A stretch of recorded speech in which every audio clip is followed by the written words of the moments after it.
नमस्कार बच्चों। तो कैसे हैं आप? आशा करते हैं स्वस्थ होंगे, मस्त होंगे और अपनी पढ़ाई अच्छी तरह से कर रहे होंगे।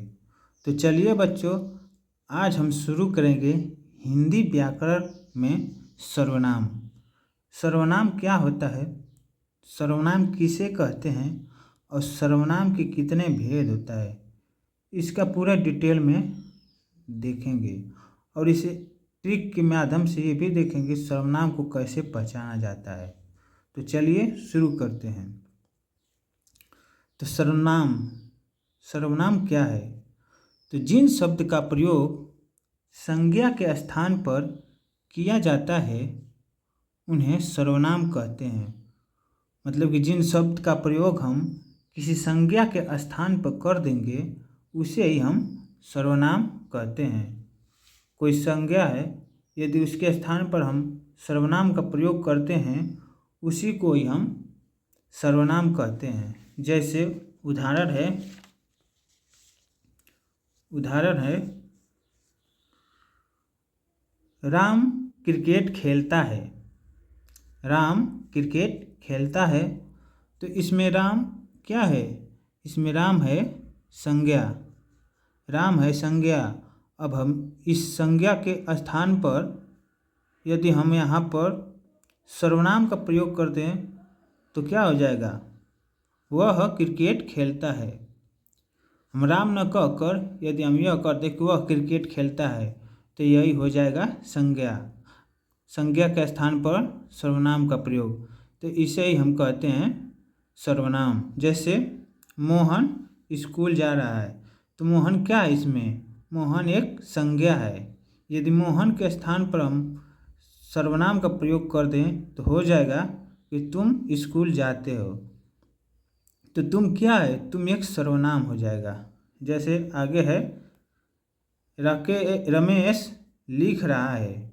रमेश लिख रहा है, तो रमेश क्या है? रमेश एक संज्ञा है। यदि इस रमेश के स्थान पर हम लिख दें कि वह लिख रहा है तो वह क्या हो जाएगा? वह हो जाएगा सर्वनाम।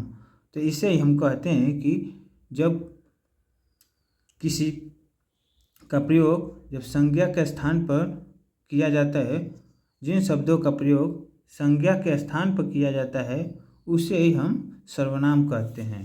तो आगे देखते हैं। आगे हो जाएगा हिंदी में कुल 11 मूल सर्वनाम होते हैं। पेपर में आएगा कि हिंदी में कुल कितने सर्वनाम होते हैं, तो लिख देंगे हिंदी में कुल मूल 11 सर्वनाम होते हैं। और वह कौन कौन होते हैं?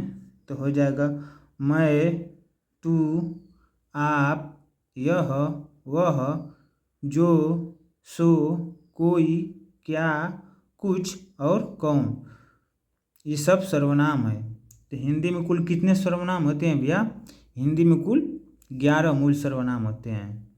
और कौन कौन से होते हैं? तो होता है मैं, तू, आप, यह, वह, जो, सो, कोई, क्या, कुछ और कौन। तो हिंदी में कुल 11 मूल सर्वनाम होते हैं। तो आगे हो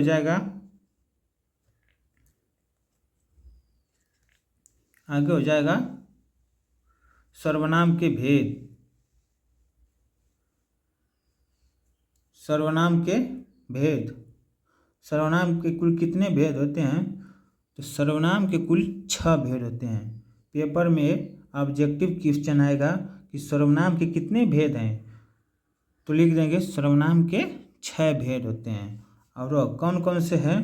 तो पहला है पुरुषवाचक सर्वनाम, दूसरा है निजवाचक सर्वनाम, तीसरा है निश्चयवाचक सर्वनाम, चौथा है अनिश्चयवाचक सर्वनाम, पांचवा है संबंधवाचक सर्वनाम और छठा है प्रश्नवाचक सर्वनाम। तो सर्वनाम के कुल कितने भेद हैं? सर्वनाम के 6 भेद हैं। कौन कौन से हैं? तो पूरा 6 है। आगे है, और इसमें आगे पढ़ेंगे पहला पुरुषवाचक सर्वनाम। पुरुषवाचक सर्वनाम क्या होता है? तो चलिए आगे है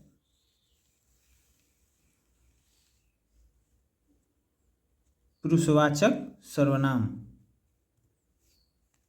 जिन शब्द से बोलने वाले, सुनने वाले या जिसके बारे में कहा जाए उसका बोध हो उसे पुरुषवाचक सर्वनाम कहते हैं। मतलब कि जिन शब्दों से बोलने वाले या सुनने वाले या जिसके बारे में हम कुछ कह रहे हैं उसका ही बोध हो उसे ही हम पुरुषवाचक सर्वनाम कहते हैं।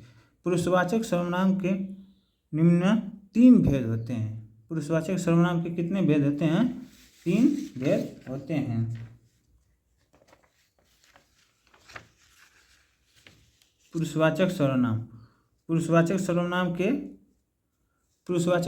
के 3 भेद होते हैं। पहला है उत्तम पुरुष, दूसरा है मध्यम पुरुष और तीसरा है अन्य पुरुष। पुरुषवाचक सर्वनाम के कुल कितने भेद होते हैं? 3 भेद होते हैं। पहला है उत्तम पुरुष, दूसरा है मध्यम पुरुष और तीसरा है अन्य पुरुष। तो इसमें पहला पढ़ेंगे उत्तम पुरुष। उत्तम पुरुष में क्या क्या आता है? जैसे मैं, हम, मेरा, मेरी, हमारी आदि बोलने वाले इसका प्रयोग सिर्फ अपने लिए करते हैं। मतलब मैं, हम, मेरी, हमारी आदि जो बोलते हैं इसका प्रयोग हम अपने लिए करते हैं, उसे हम उत्तम पुरुष कहते हैं। जैसे कि मैं अपना कार्य करूँगा, तो हम अपने कार्य करेंगे, मेरी है, मेरा है, इसे हम उत्तम पुरुष कहेंगे। आगे है दूसरा मध्यम पुरुष। मध्यम पुरुष में हो जाएगा तू, तुम, आप लोग, आपका, तुम्हारा, तुम्हारी आदि। इसका प्रयोग सुनने वाले के लिए किया जाता है। जैसे हम अपने बारे में कह रहे हैं और कोई हमारा बात सुन रहा है उसे ही हम मध्यम पुरुष कहते हैं। जैसे कि हम कह रहे हैं और आप सुन रहे हैं तो वह हो जाएगा मध्यम पुरुष, और हम कह रहे हैं तो वह हो जाएगा उत्तम पुरुष, और आप सुन रहे हैं तो वो हो जाएगा मध्यम पुरुष। तो इसे हम मध्यम पुरुष कहते हैं। और आगे है अन्य पुरुष में वे, उसका, उसकी, उसका आदि मतलब अनेक प्रकार के होते हैं। जैसे कि मैं कह रहा है तो मैं उत्तम पुरुष हो जाऊंगा, और आप सुन रहे हैं तो आप हो जाएंगे मध्यम पुरुष। और जिसके बारे में हम बात कर रहे हैं वो हो जाएगा अन्य पुरुष। जैसे कि उदाहरण में है मैं दिल्ली जा रहा हूँ। तो इसमें हो जाएगा मैं उत्तम पुरुष हो जाएगा दिल्ली जा रहा हूँ। और मैं अपने दोस्त के साथ दिल्ली जा रहा हूँ, इसमें हो जाएगा मैं उत्तम पुरुष। और हो जाएगा आगे हो जाएगा वह पढ़ने में बहुत तेज। तो वह पढ़ने में बहुत तेज है तो वह जो क्या हो जाएगा, वह अन्य पुरुष हो जाएगा। और तुम स्कूल जा रहे हो तो तुम क्या हो जाएगा, तुम हो जाएगा मध्यम पुरुष। और तुम जब तक आए तब तक वह चला गया। तो तुम जब तक आए तुम हो जाएगा मध्यम पुरुष, आए तब तक वह हो जाएगा इसमें अन्य पुरुष। तो यही है उत्तम पुरुष और मध्यम पुरुष। आगे है निश्चयवाचक सर्वनाम। क्या है? निश्चयवाचक सर्वनाम।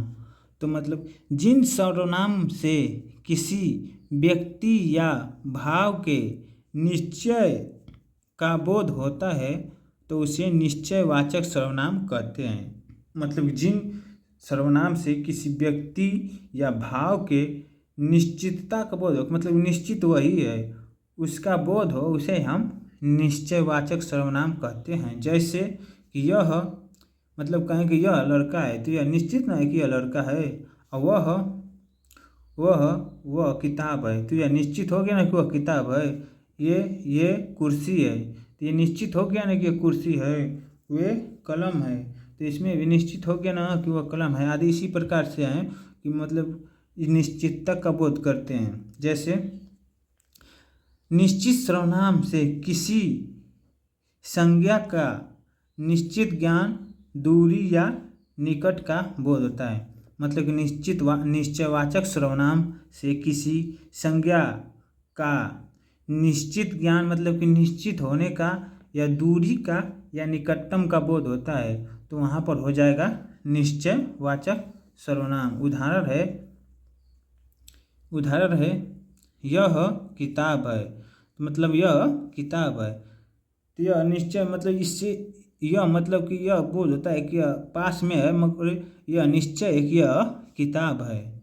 वह जा रहा है, तो वह निश्चय है कि वह जा रहा है। वह आम है, इससे हमें यह भाव उत्पन्न हो रहा है कि यह दूर है, लेकिन वह निश्चय है कि आम है। निश्चय है कि वह आम है। तो चलिए दोस्तों, आज के लिए बस इतना ही। यदि वीडियो थोड़ा सा भी अच्छा लगा होगा तो मेरे चैनल को सब्सक्राइब ज़रूर करें और ज़्यादा से ज़्यादा शेयर करें। और इसका नेक्स्ट वीडियो छूटा हुआ पार्ट अगले वीडियो में आएगा। तो धन्यवाद दोस्तों।